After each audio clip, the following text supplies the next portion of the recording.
what you saw happen, it looked like Wright State was trying to get inside and go to the boards. I think they were up on you on the boards, maybe 7, somewhere in. Yeah, I mean, obviously, they finished up 3 on us, but it felt like they were up 20 on the boards all night long. We didn't have an answer for Lexi Smith, number 25. I mean, she is a bear to guard in the paint and to get around. And we talked about it at halftime.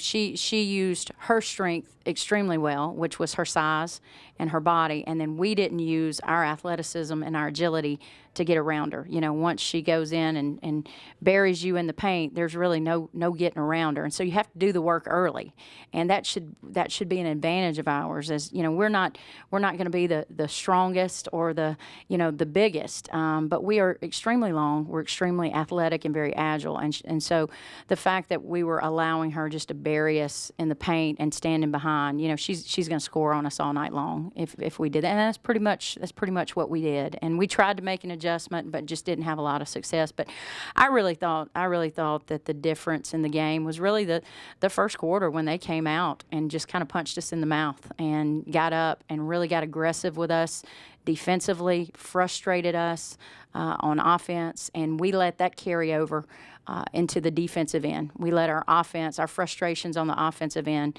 affect our defense. We weren't boxing out. We weren't finishing plays on the defensive end, and that's a sense of pride for us. The positive is I thought there was a point in the game where everything was going against us, and I thought there was a point where our kids could have quit, and they didn't. I thought they clawed back. Cut into the lead, got us back in the game.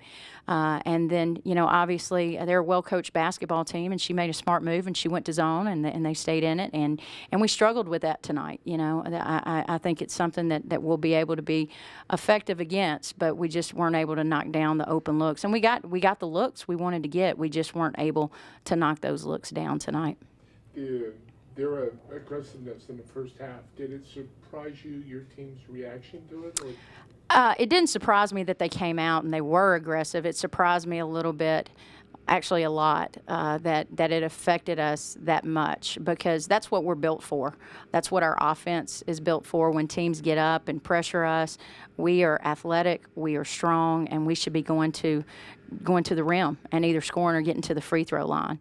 I thought we made an adjustment, in the second half, in the third quarter, and started attacking a lot more and got a lot more aggressive. I was really surprised that it got us back on our heels like it did early on in the game. And I really thought that affected the entire game, because it allowed them to get a lead, and then we were kind of playing catch up, most of the game at that point. I think in the third quarter you cut it to 7, maybe. Right.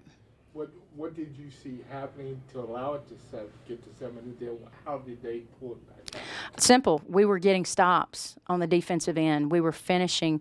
It wasn't that our defense wasn't pretty good, solid all night. It was that we were giving up second and third shots. And so we started getting stops, and then we started creating some offense off of our defense. We were able to push the ball a little bit more and get a little more comfortable on the offensive end. And so I thought that run was fueled by our defense, which is what we have to do. We have to fuel our tank on the defensive end.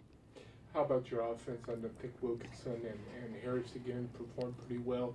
Anybody else kind of grab your eye on how they played? I thought Octavia Hickson can really be a game changer for us. Her aggressiveness with the basketball, getting to the rim, getting to the free throw line.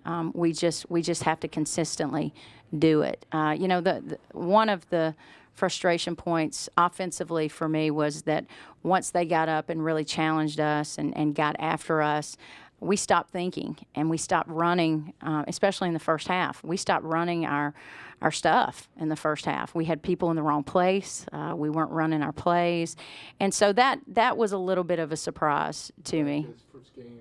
Yeah, I think it's the first time. You can't really simulate that type of pressure and that type of physicalness in practice. And so it was the first time that we've seen it.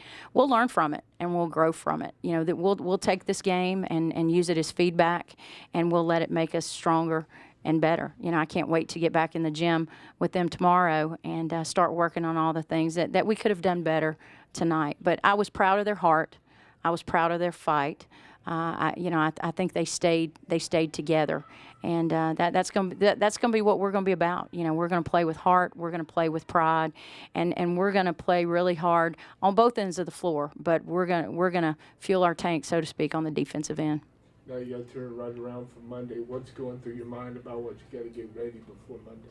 Well, I think we just have to get back to doing what we do well, and that's defending. That's holding people to one shot, and that's what we need to do well. We didn't do it well tonight, and then being able to execute and run our plays. You know, we'll get back in. We'll watch the film tonight and in the morning and talk about things that we could have done better. And really work on some execution things for Monday.